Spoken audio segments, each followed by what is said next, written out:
So welcome back to 20 and Plenty, our favorite show. Okay, so we have a special episode for you guys. Yes, we're gonna talk about. Actually, I don't want to do the topic reveal yet. I don't want to spoil it yet. But let's do a little catch. You're too fast. I know. I need to slow down. I'm really excited for this one because I don't know shit about it. Okay, I'll explain later. These two are gonna roast me, but like we'll I'll explain later. But let's do a little catch up. When was the last time we recorded, Dan? I forgot. I want to say it was about like 3 weeks ago. So it's been some. No, am I lying? Yeah, I'm totally. No, lying. you're like such a liar. I'm a liar. Okay, yeah. So no, it was like maybe like 2 weeks ago. I want to say, right? I feel like maybe it was like last week. Who knows? It was like yesterday. I don't know. What have we been doing? I don't even know. Like I literally don't keep track of time. I mean, I didn't even do anything this weekend. Well, I went to Cayuga. Did you even know that was a place? Cayuga? No. Cayuga. Sounds like coyote. It sounds very foreign. I know. Yeah. That was our topic last week. Our last episode was about that coyote, and today we're talking about Cayuga. So how was that? Is that in Hamilton? It's like a little north from Hamilton, beautiful by the Grand River. I spent the weekend and stuff with my ninang and as well as my cousin and her friends. Got bit up by mosquitoes, so I'm itching. I'm gonna itch throughout the whole entire episode today. But it was a lot of fun. You guys should come up with me next time. I know, I definitely should. Your ninang sounds. She's like not a regular.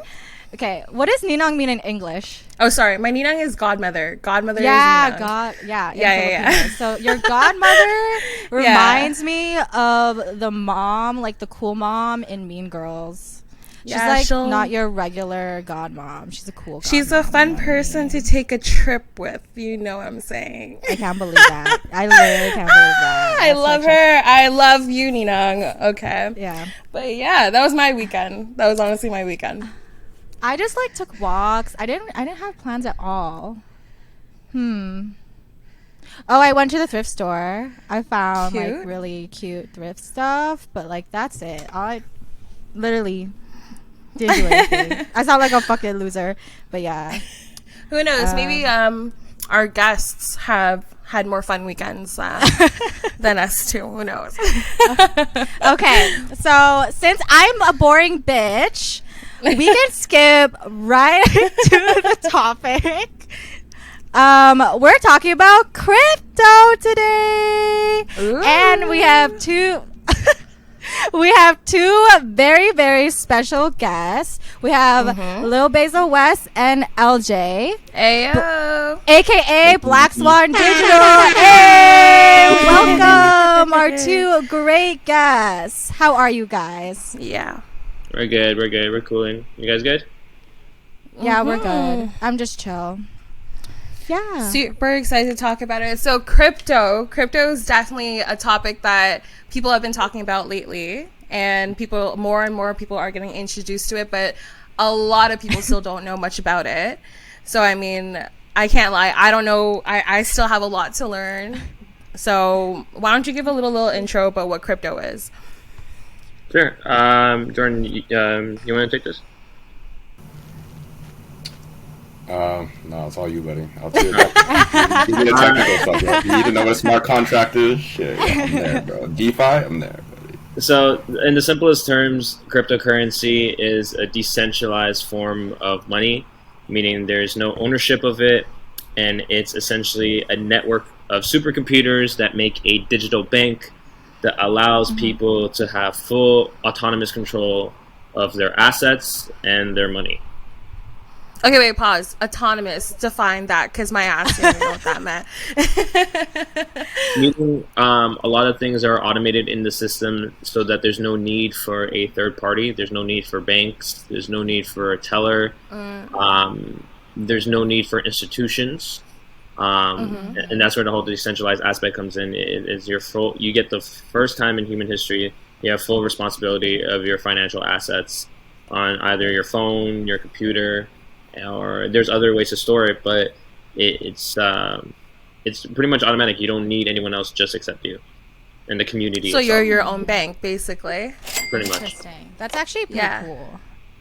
And this is stuff like people probably heard about like Bitcoin, Ethereum. Those are the big two, right, for crypto coins. But there is a whole bunch, to my understanding. Yeah, there's over like 10,000 different cryptocurrencies because it's just essentially code where people can code and you develop them under Ethereum or a different blockchain, and there can be hundreds and thousands of coins. But the point of like Bitcoin is to be a store of value, while Ethereum is now becoming a store of value while also allowing for innovation to be built on top of it. So a lot of these things have underlying advancements in technology where if people think it's just, oh, it's like internet money, when it's literally the restructuring of the entire financial system. So yeah. Okay, but between the coins and stuff, like why would someone choose Ethereum or over Bitcoin? Or like what's so special about other coins versus another coin? They fulfill different use cases. So some coins like Bitcoin, like you said, Bitcoin just a store of value. It's like digital gold. There's other ones that are like utility, like have more utility, like YFI. It's like a DeFi yield aggregator. So it's like when you have money, you can put money in, and it'll make more money for you. And so they have their own coin, which is a governance coin. So if you hold the coin, you can vote on how the protocol changes. Which coin is that? YFI, you're in finance. YFI. Oh my god, that sounds interesting. There's a lot of other like applications have that as well.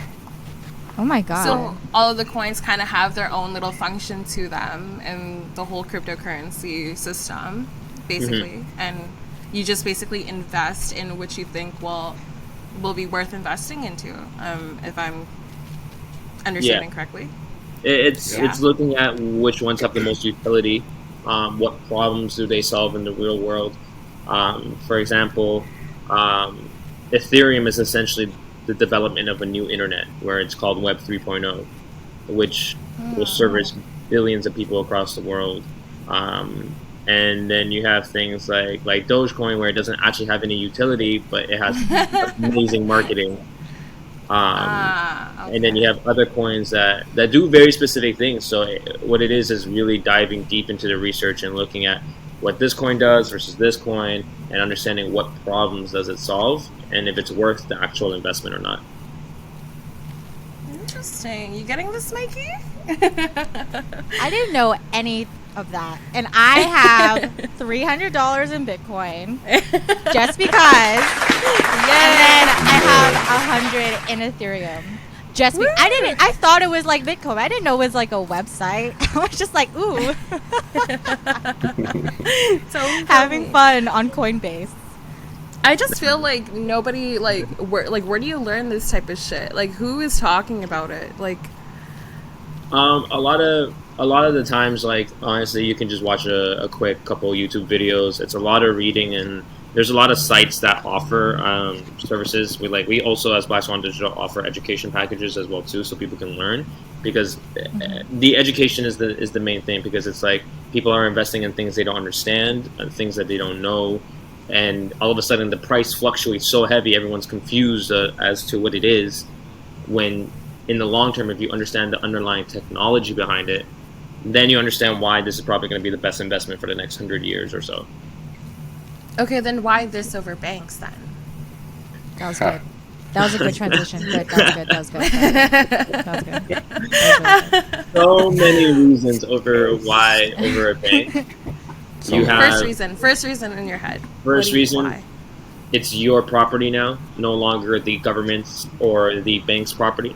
When you hold cash, it belongs to the government. It literally says Bank of Canada or Bank of America, or wherever you are. The government has a centralized control monopoly on money. Production of money. Yeah, the production of money. So with cryptocurrencies, you're actually able to get rid of that and be self-sovereign. So there's that. So it's a sovereignty. Self-sovereignty. Self-sovereignty is a feature of an ID or identity system whereby individual users maintain control over when, to whom, and how they assert their identity. Often this relates to self-asserted ID, where users have control because they created the identity themselves. There's a limited supply. You have full control of your money, and you can get better returns on your money than when you put it in a bank. A bank will give you 0.0, way better returns. Like the bank will give you 0.01%. I think TD gives you that for anything over like 100,000, 50,000, and 0.01%. We have something called inflation, and inflation is when too much money is out, and the rate of inflation in Canada right now is 3.6%. So you lose 3.6% of your money if you had it in cash. So to make it simple, if you had $100, if you had $100, you technically only have $97 because that's your buying power because of how the government's running shit. If you put your money in a bank, which is a savings account, and their savings account gives you 2%, you're still losing 1% by keeping your money in the bank. Versus crypto, you could be making 7 to 8 to 10% almost monthly. So how does, but like inflation though, and if you're saying that you're making 7%, maybe I'm not understanding this properly. Do you avoid inflation by having crypto? Yes. Yeah, you hedge your inflation. So like it's like you still have the inflation affecting you, but it affects you a lot less. Like if you're making 7%, and the inflation's 3%, that means you're gaining 4%. Then you're just Versus if you keep it in a bank and you have 7% and they're only giving you 2%. If inflation is 3.6% and you only get 2% returns, you're still losing 1.6%. That 1 point whatever percent. Yeah. So are you really making money anymore, to be honest? And Don't say that. Are we making money? Don't say that. I have a savings account. Don't say that. The name of the game is not losing money. Yo, I be busting my ass in the fucking hospital for what? For them to take my 3%? Give me my fucking 3%. Are you stupid? That actually makes me mad when I hear boycott. that. And honestly, it's a scam, bro. It's a scam, huge scam.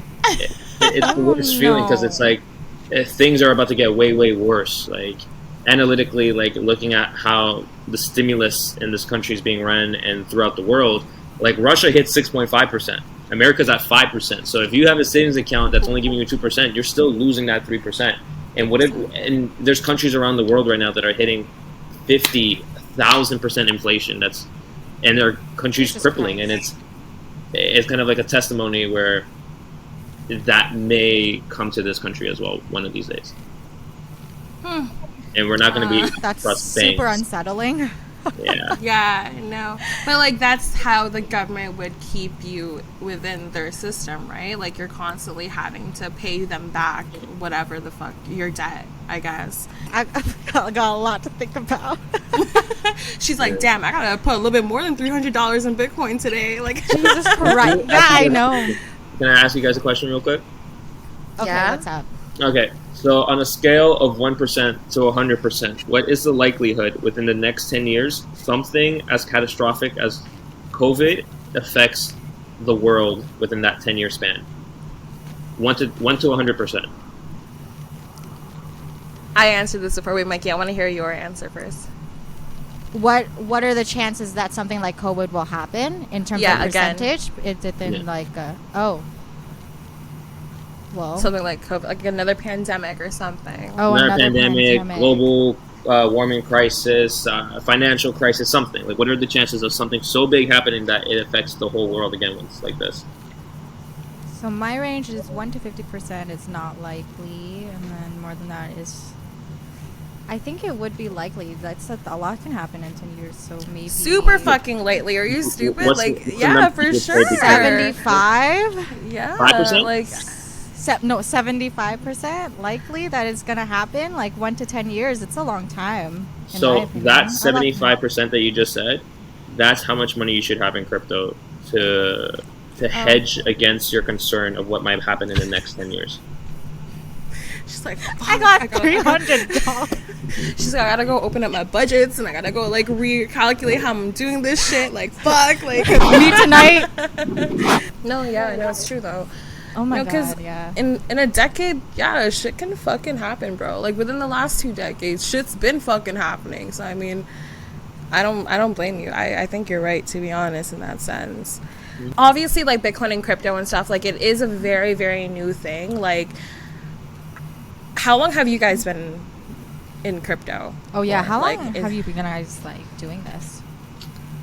Been in it. We've been in it since about 2017. That's the Oh. beauty of crypto, is that you don't need to be in it for too long since it's so new. Like it only Yeah. started in like 10 years ago. Yeah. So to be the amount of time it takes it to be an expert in it is not a lot. Not like a lot of other industries. You don't need to go to school for 4 years and then do a master's just to become an expert in crypto. No. And even less to be profitable in crypto. And you, Mr. Lil Bezo West? Same time, started a little bit in 2017 and started really like getting gung ho on it like towards 2018, and yeah, just been educating myself ever since and just being taking part of the space. Like what LJ just said, it's only been here for 10 years, but the technology is lasting to 2150 minimum. Like the tech aspect of it and what it's supposed to be solving is supposed to be for the next hundreds and hundreds of years. So we're in the first decade, and this is why I call it the decentralized decade. We're in the first decade of everyone realizing, oh, this is the smartest way to use money as we are evolving as a species. That cash is literally like almost like caveman technology. Trusting government with money is almost barbaric at a point where you're trusting a human being that has emotions, biases, assumptions, presumptions to control how the money supply goes, rather than trusting something that's non-biased like a computer that can just run on algorithmic codes. See, and that's another thing, though, like with the computers and stuff, like, yes, all our world is heavily ran on computers now, and that's exactly where our future is heading towards, but computers, they're smart, and they'll do everything that it's being told to do.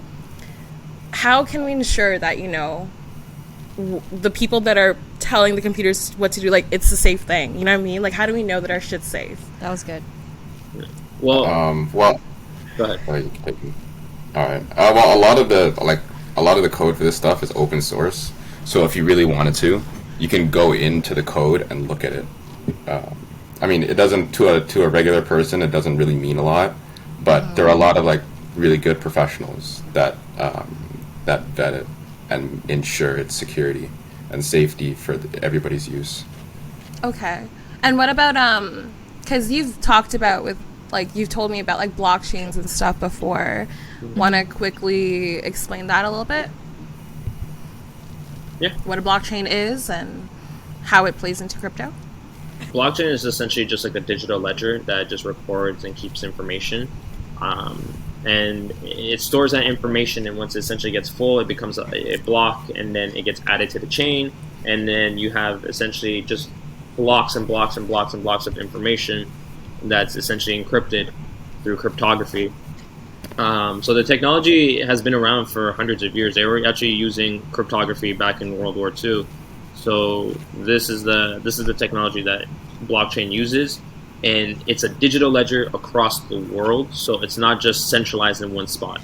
So, and within the blockchain, none of the data can be essentially. What happens is, imagine playing a game of poker, and everyone is writing down what they have on their cards and everything like that, and when everyone has to reveal it, everything has to match, and if everything doesn't match, then the person that doesn't match gets like essentially booted off. That's the simplest way I can explain it, where the system will find any errors and then take the error out, so that only everyone with the proper information can continue to the next block. So are you saying, like, the error in that situation or that metaphor or whatever, that would be like a hacker, or that would be like either a how does hacker, a false transaction? Like Bitcoin has been around for almost over 10 years and has not had one false or one fraudulent transaction happen, because of the way the system works, and in that it validates every single transaction. And since the computers are worldwide, all these computers are working together to validate this information onto the blockchain. And essentially the blockchain just strings all the information in one easy way to just, you can go through all blockchain history as well too. All the transactions are recorded onto cyberspace, so anyone can go and see it. Oh wow. So if you own crypto and you have your own wallet and stuff, are you able to see each of your blockchains from every coin that you own? Is that like a thing? Or Yeah, so Ethereum, for example, is its own blockchain. Bitcoin is its own blockchain. A lot of these other protocols are on their own blockchain.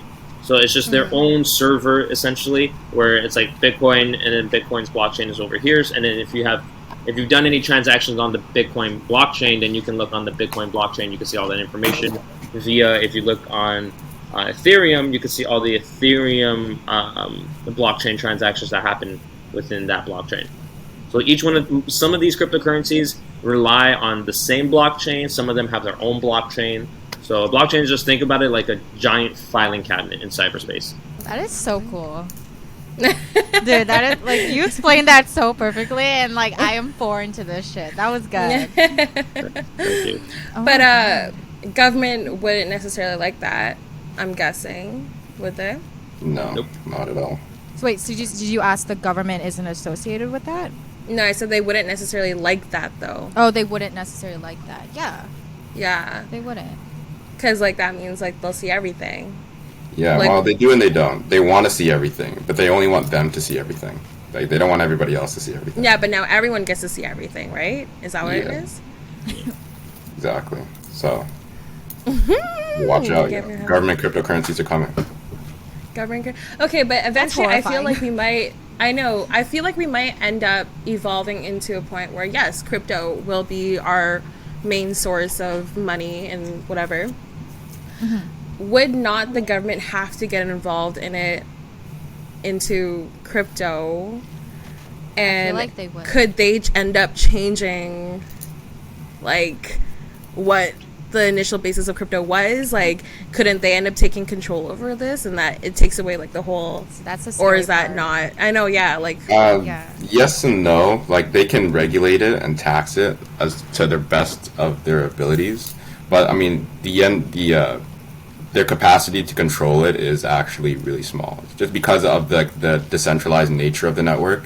Like, you would have to turn off the internet to stop crypto, and if you turn off the internet, you're going to collapse the economy. So it's kind of they weren't necessarily. catch-22. Yeah.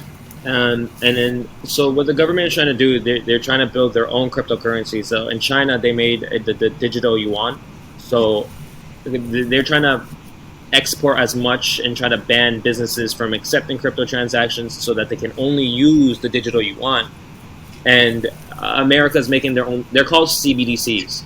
So essentially, a CBDC is owned and controlled by the banks. And remember, the banks and the government work with one another hand in hand. So then they would have full control. But we live in a very democratic society. So if we were to keep that democracy and to level the playing field, people are going to have to decide what they want to use. Do you want to use these government-based coins, or do you want to use your own services? Because the bank and the government are just a service. And for the first time in history, now we have something better than a bank, and now the banks are essentially gatekeeping it so that they don't want to lose their power, because they realize, wow, this is a better way of using money than using a bank. So they are putting tougher regulations. They're trying to monitor as much as possible. But the thing that the governments don't understand is that the people that run the government are old. So it's very hard to even explain to them how the actual technology works.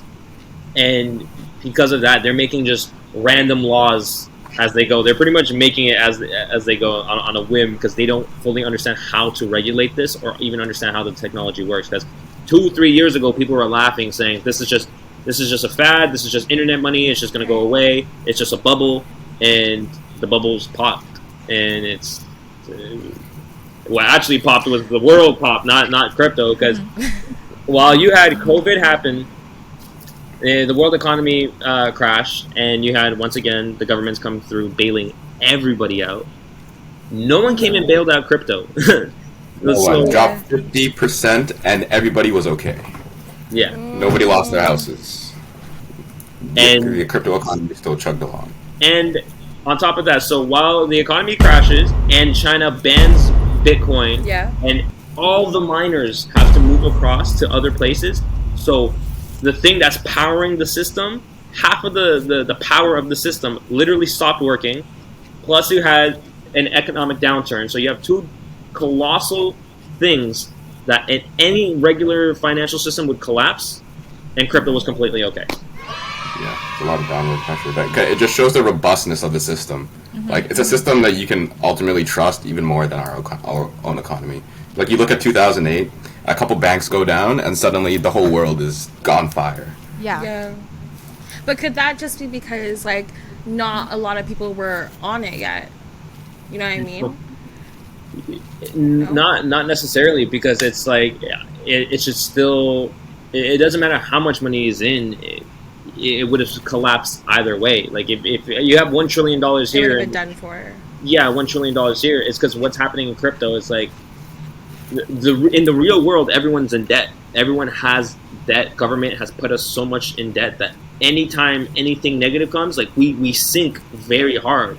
Crypto, like once you have that asset, it's your property. So it's up to you if you want to decide to sell or not. But if you don't, then you're completely okay. And go ahead. Sorry, go on. Okay. No, go on. No, I was just gonna ask about, like, because the past year we had two pretty big major drops and stuff. Like, how did it recover? Want to explain a little bit, like, how it recovered then, and why did it like recover? drops in Bitcoin? Yeah. Oh, okay. Yeah. So one thing that people have to understand is that there is a lot of political pressure, a lot of societal pressures. Like, a lot of people will talk bad on Bitcoin. Like, if you talk to more people and say, hey, do you know what crypto is? And then they go, that Bitcoin thing, the thing that goes up and down. People don't actually understand what it is. And when they hear, oh my God, it dropped 80, 50, 60%.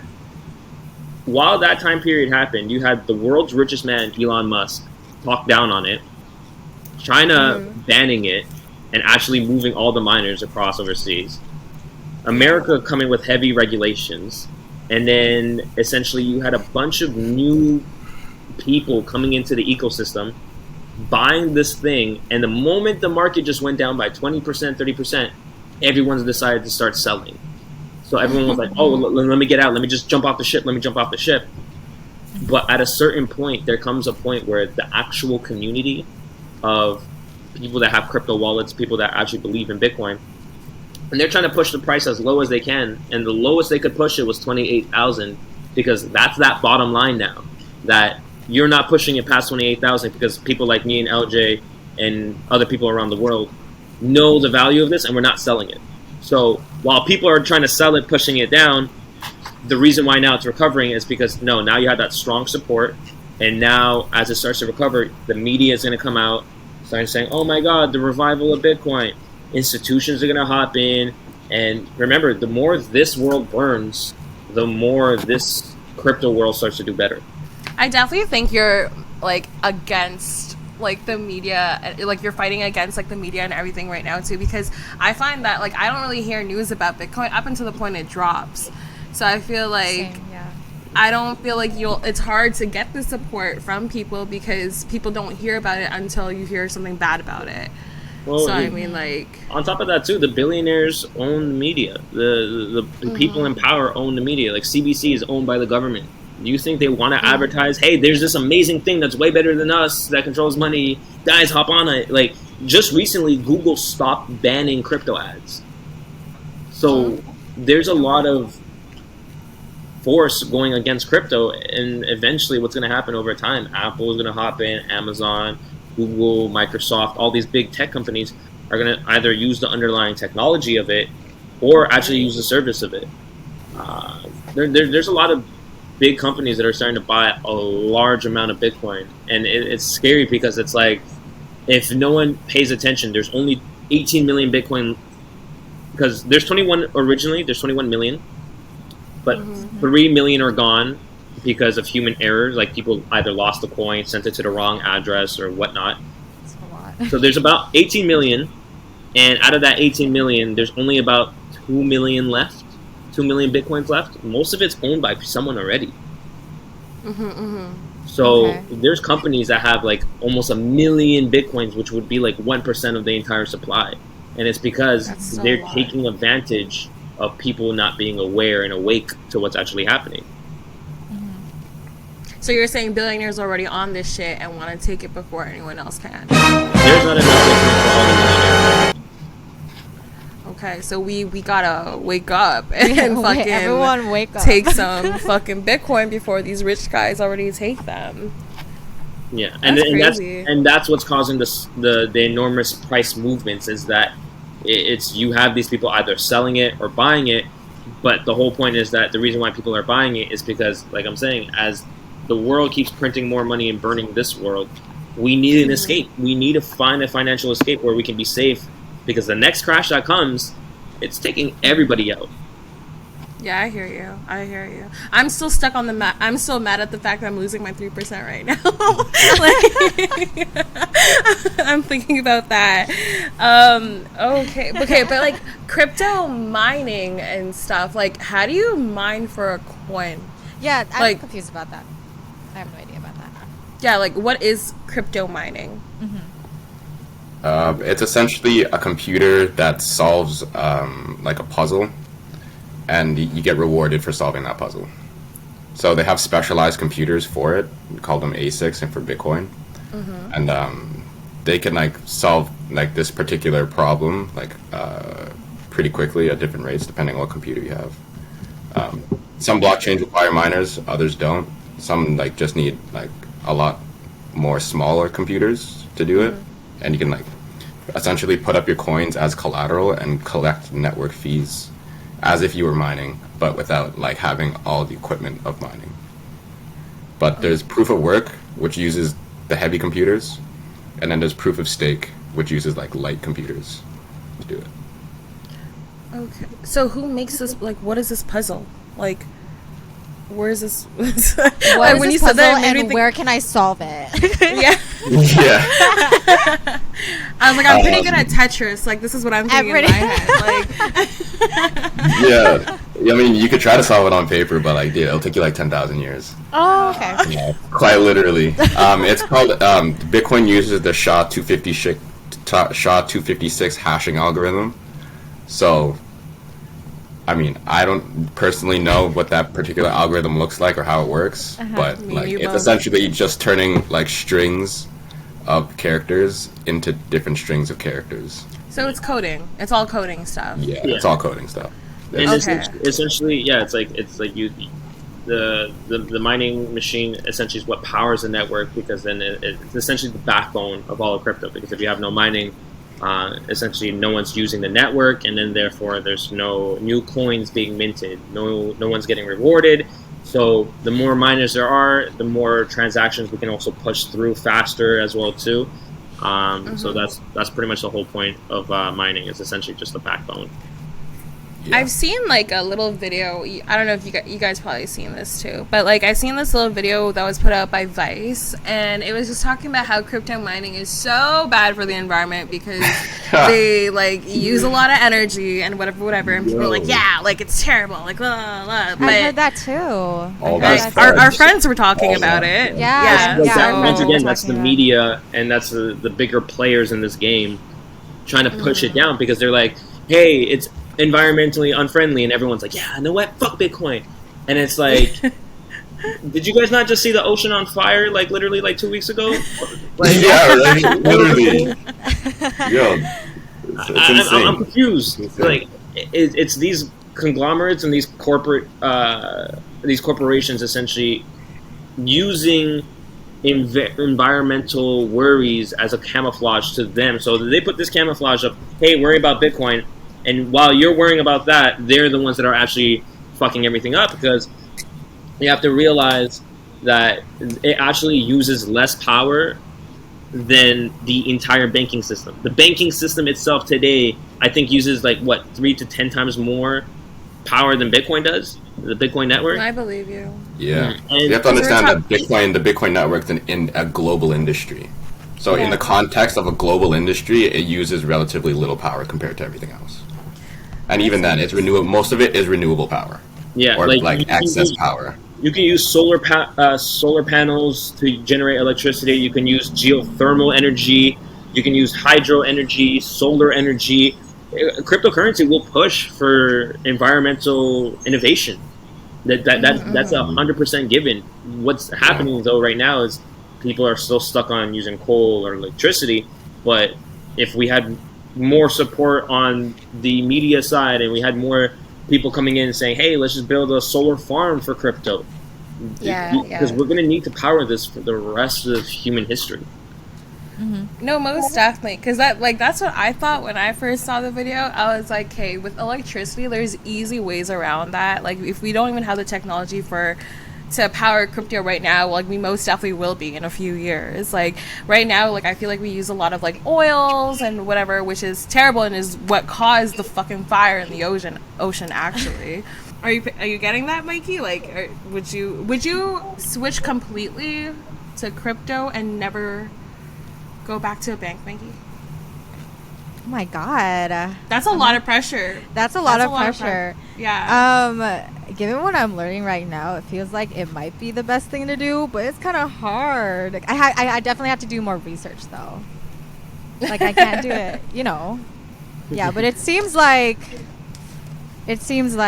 that is gonna be the future. If someone really wanted to get into crypto and stuff, though, like how do you guys as Black Swan Digital get them set up? First things first, I just asked them, do you know what fiat is? Do you understand what money is? Because to understand crypto, you have to actually understand how money works, and no one understands how money works. Like, the government purposely made it so you guys don't learn about money, so that they can literally sheep people into being consumers rather than being producers or innovators, which generates capital rather than just consuming and working for capital. So that's big facts, because I didn't learn about no money thing until after university. So the first thing is teaching them how money works, why money is useless, and how it's fake. And then it's all pretty much just the education. Then we send them an education package, a couple of videos to watch, and then we give them some consultation hours, so to really set up their wallets, teach them about the security of it, teach them the difference between centralized finance, decentralized finance, and essentially change the whole... what it really is a whole mental switch of being like, you have to agree to kind of like opt into this world, because regardless, you're going to have to either opt in now or 10 years when... Okay, when you go to... Have you guys gone to patio season recently? Patio season, yeah. Like on a patio? Just regular? Yeah. Like going on a patio? Okay, yeah. I was where's that? How do you look at the menu now? Through QR codes. Okay. Yeah. Exactly. That's step one. Okay, how do you think you're going to be paying in the next 2 years? Apple Pay. Tap. Apple Pay. You just buy crypto now through Apple Pay. That just came out like 2 days ago. Wait, no, shut up. Wait, what did you say? What did you say? Apple Pay, you can pay through crypto. Like, you can use Apple Pay to buy crypto now. Oh, okay. Yeah? Yeah, so if you have a QR code and you're in the middle of eating dinner and then they come down with a bill and then there's a QR code on that receipt and you scan that receipt and then you pay that business through that way, then there's going to be no need for a debit, credit. Like, there's even debit and credit cards right now that have crypto. Like, literally, you just tap it and it just connects to your phone instead. So it's literally coming, but they realized they had to condition people first. So it's like, okay, let's condition people to scan QR codes to look things up. Then let's use it to scan QR codes to look at menus. Now scan QR codes to pay for items. So, but isn't that okay? But then, okay, because who decided on that? Because, like, isn't that not like part of the government's thing? Like, aren't they kind of playing themselves by allowing that to go into the culture of crypto? You know what I'm saying? Well, like, isn't that going against them? In a way, but QR code technology has been around for a while as well too, and it's what I said earlier is people are gonna be the ones to make the choice. Are we gonna trust the government once again in the cyberspace, or are we gonna use something that already has been around for a decade and it works better than if the government came in? Because if the government comes in and creates these CDBCs and tells everyone you can't use cryptocurrency, that is more alarming than them even stepping in. Because why is someone forcing me to use their way when there's a service that they don't even control. So if the government said no one can use crypto, how are you still stopping me from using my crypto? It's my phone. You would literally have to rip my phone out of my hand for me to stop using it. They would just not let you buy anything, I'm guessing. Like, but then easily I can just convert my cryptocurrency into the thing that they allow me to use. So it's still kind of like almost there's still this layer of separation from the state. So could that work though? Like could decentralized finance and centralized financing exist hand in hand? Can they coexist or no? I think that would be the best way for it to work. Where people, that's what I mean. Let people have the choice. People can choose to use crypto. People can choose to use regular finance. That's okay. What the issue is don't force people just to use decentralized finance way, because if you do that, that's totalitarian. That's kind of just forcing people, and they're already forcing a lot of other things right now in society. Even like these vaccine passports, which are going to have QR codes on them. Yeah, at the end of the day, it's about personal freedom and rights, right? Like, we in the West, we have a culture of, like, you know, individuality. Everybody's got the right to be who they want to be, do what they want to do. Fundamental freedoms.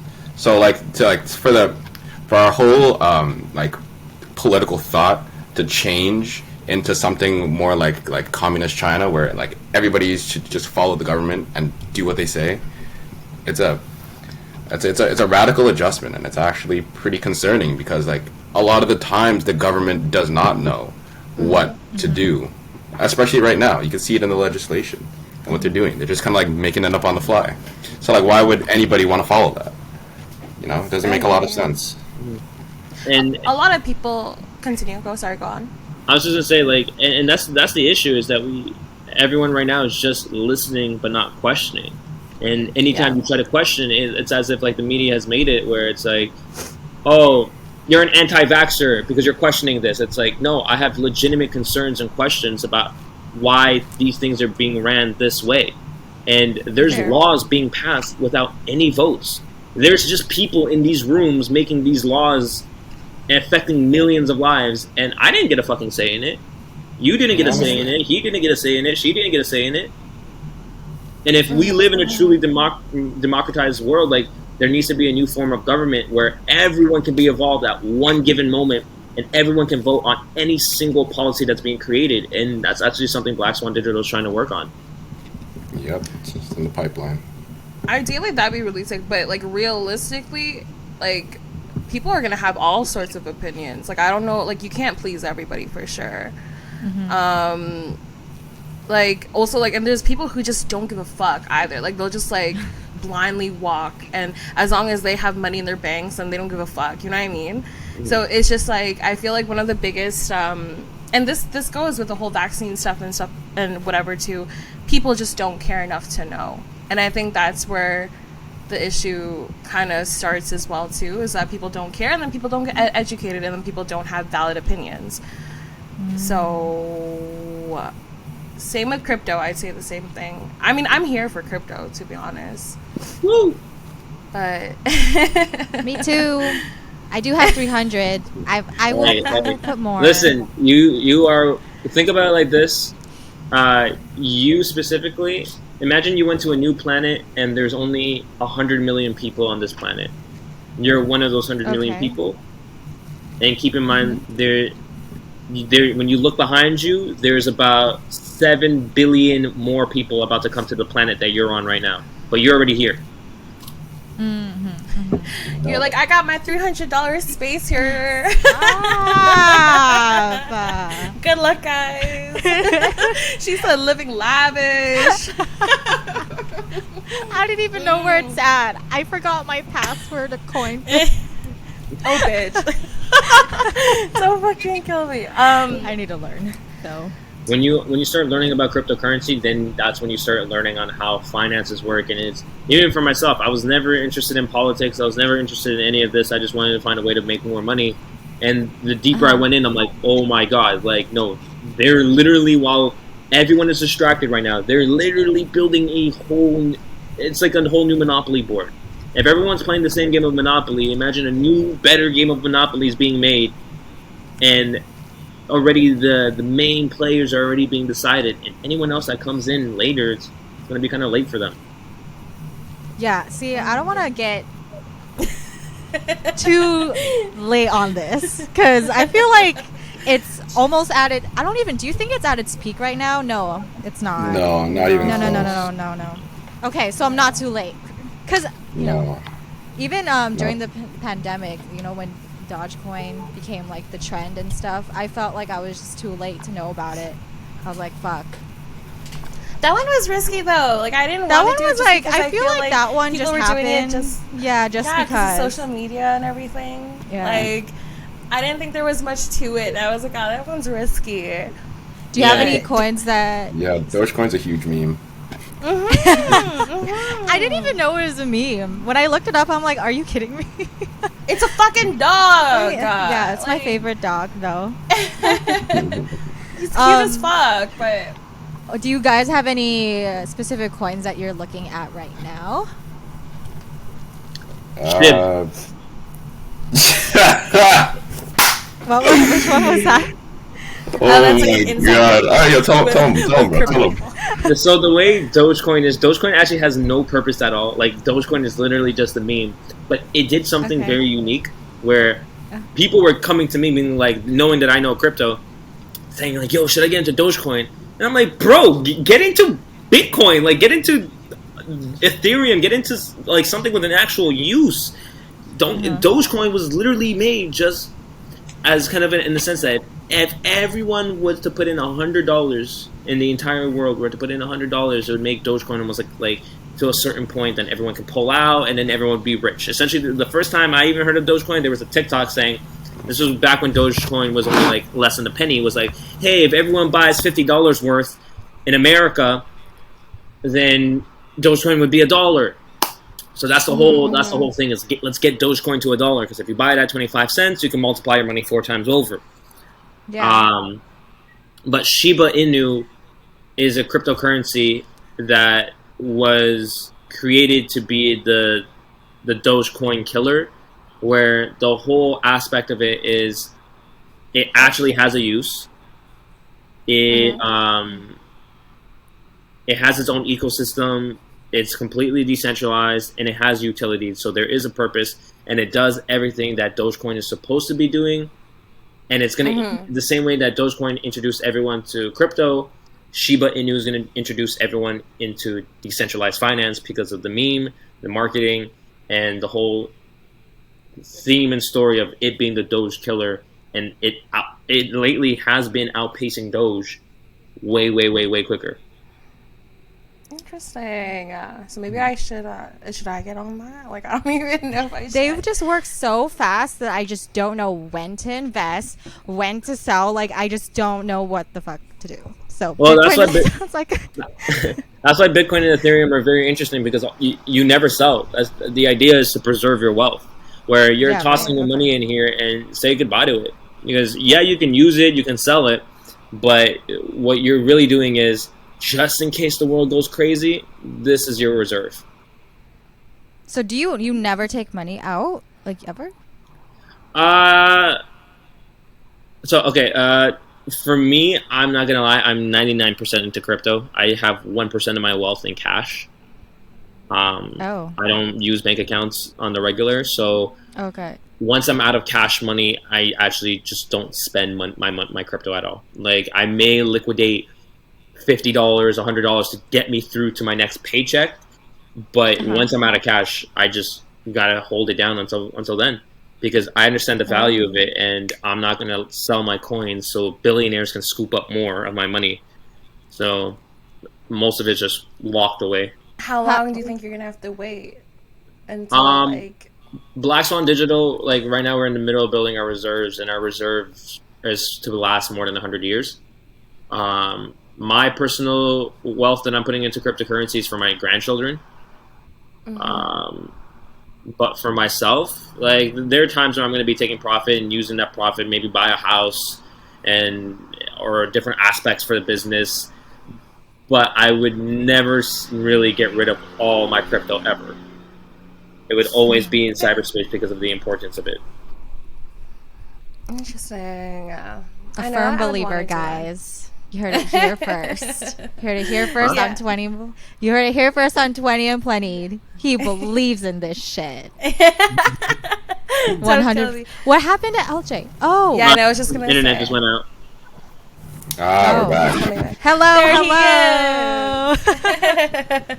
We missed you there, but Yeah, my house is so trash, bro. Oh my. it's all good. It's okay. No, you're good. He just basically explained SHIB. And,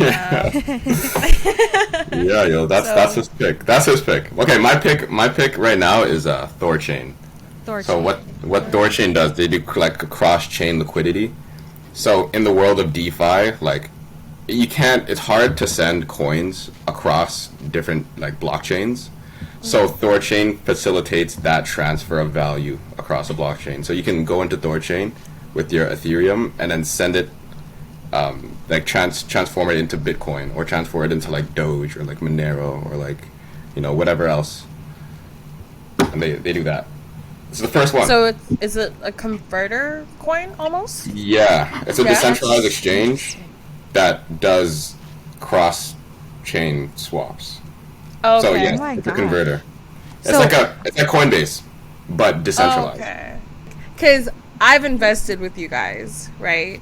And like when I send you money and everything, like you always have me convert it into one thing to send it into a Bitcoin or whatever type of wallet. Mm-hmm. Like, could I have not just sent my Bitcoin money to you to put straight into Ethereum?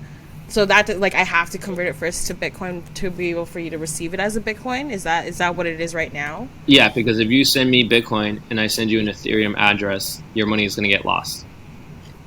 Oh, let's not. Okay, let's not lose. Lose. That's why it's like whatever. Okay, like but with Thor, is that I said that right? Is it Thor? Thor, okay. Like in Marvel? Yeah, I know. Am I just making that up? So with that, like that coin allows for that to happen, like that's okay. Yeah, exactly. Yeah, so you just so when you go on the exchange, you just input the address, like you have your Bitcoin wallet, and you connect your Bitcoin wallet to the exchange, and then you input the Ethereum address that you want to send, like the Ethereum that you're trading to. And then you just send the Bitcoin to the exchange, and the exchange will send the Ethereum equivalent to that address. Okay. So it's like if I were to e-transfer my cousin in the Philippines. Yeah, exactly. Okay, I got you. Okay. That's so cool in a way. So how do you buy... It's Thor, right? Yeah. How do you buy? Do you buy it with Ethereum? You can only buy it with Ethereum? You can buy it with Ethereum if you want to go on like Uniswap. You can also buy it on like centralized exchanges like Binance or like Coinbase. I think they have it. Some other ones. Not really Binance. Sure. I feel like Coinbase doesn't carry as many. No, they don't. Their selection are like really small compared to other ones. Like Binance has like everything. Well, not everything, but they have a lot of stuff, and it's fucking awesome. Maybe I should switch to that because I only have Coinbase. I'm on Binance right now, but I gotta look at it a little bit more. Okay. Yeah, no, that's super cool. All right, so let's wrap it up. Thank you so much. Was there anything else you guys wanted to? Okay. I'm great. Was there anything else that you guys wanted to say? Don't fucking kill me, Daddy. You killed me. Okay, so if people want to come talk to you about crypto, how do they find you? Who do they talk to? And yeah. If you go to our website, blackswandigital.ca, you can contact us there. You have all our information, and you can book consultations and whatnot, all from there. Black Swan Digital. Are you guys on social media? Yeah, we also have Instagram. You can follow us at Black Swan Digital. It's just the only difference on the handle is that it's BLVCK, so BLVCK Swan Digital. And yeah, other than that, my Instagram is Lil Basil West. So if you want to also follow me on that and then segue into it, like usually it's just I just have it right there so that people can find it right after they find my Instagram as well too. We'll definitely link you guys up and stuff at the end of this podcast and everything too. Do you have any questions, Mikey? No, but I'm on. Do you feel like you learned? I did feel like I learned, and I've learned a lot. And I feel like I'm gonna educate myself more on this shit because I think I need to invest way more. I think I need to invest way more. But there's more I need to learn though. It's definitely deeper than what I already know. Yeah. Yes, check out the homies. Ask them some questions. Get into this shit. Don't get left behind. And wake up. That's honestly, all we gotta the world say. is changing really quickly, so you got to change with it. Yeah. No, I agree. Get I honestly after it, agree. get right, ho. That was good. Don't fucking kill me. Okay, Mikey. Okay, So let's wrap it up. Funny. Okay. Okay, so at the end of every episode, we do a local shout out. So our local shout out for today is our friend Isaiah. He's opening up a new barbershop. It's called District TO. And you can follow them on Instagram at @district_TO. We'll link it in our captions. Also, shout out to Black Swan Digital. And thank you guys for coming to the podcast with us. And Thank you for having us. yes, no worries. Yeah. Very I much so. learned a lot today. Hopefully, well, I know this is going to be a very educational episode for all of you too, who need to learn more about crypto. And that's a wrap. Danny, anything else to say? Nah, I think that's plenty of shit where 4 bitches in their 20s can handle for the day. So, I mean, I think we're good. We'll catch you guys next time in the next episode. Thank you guys. All right. We'll see you later. Bye. Bye.